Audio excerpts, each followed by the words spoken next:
Hello students, I hope you all are doing well. Well students, in today's class we will study about the structure of the leaf.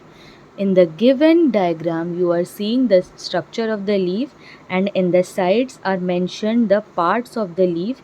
Now one by one we will study the different parts of the leaf. The top most point जो leave का सबसे ऊपरी जो pointed हिस्सा होता है उसे apex कहते हैं. Apex is the tip of the leaf. Now the second part is midrib, the main thick vein that runs across the leaf blade from its base to the apex is called midrib. ये जो बीच का line और या तो इसे हम लोग normal language में जो डंठल होता है लीफ का, जो बीच से लीफ को दो पार्ट्स में डिवाइड कर देता है, उसे हम लोग मिडरिब कहते हैं. उसे हम लोग क्या कहते हैं? Midrib. Now we will study about the lamina. The green flat part of the leaf is the leaf blade और लैमिना. ये जो ग्रीन फ्लैट पार्ट है इसे या तो हम लोग लीफ ब्लेड बोलते हैं या लैमिना बोलते हैं. Now we will study about the veins.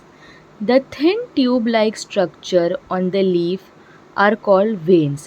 A number of side of veins arise from the midrib. They help in transporting food, water and nutrients across the leaf blade.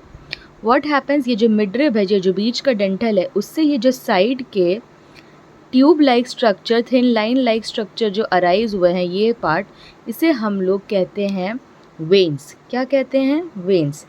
ये हमारे leaf में food, water, nutrients को transport करने में help करते हैं leaf blade के through. Now we will study about the stalk और पेटियोल. द स्टॉक और petiole connects the leaf to the stem. ये जो नीचे का हिस्सा है इसे हम लोग स्टॉक या पेटियोल बोलते हैं. ये जो लीफ को स्टेम से कनेक्ट करता है. It provide support to the leaf. ये लीफ को सपोर्ट कर मतलब एक प्रॉपर तरीके से अलाइन होने में हेल्प करता है. लीफ को इंटैक्ट रखता है. वाटर मिनरल्स को अब्जॉर्ब करता है. फोटोसिंथेसिस में हेल्प करता है. एंड सारे पार्ट को लीफ के इसी के थ्रू फूड, वाटर, ये सब ट्रांसपोर्ट होता है. I hope this class will be useful for you because I have explained the content in both English and Hindi. Thank you class.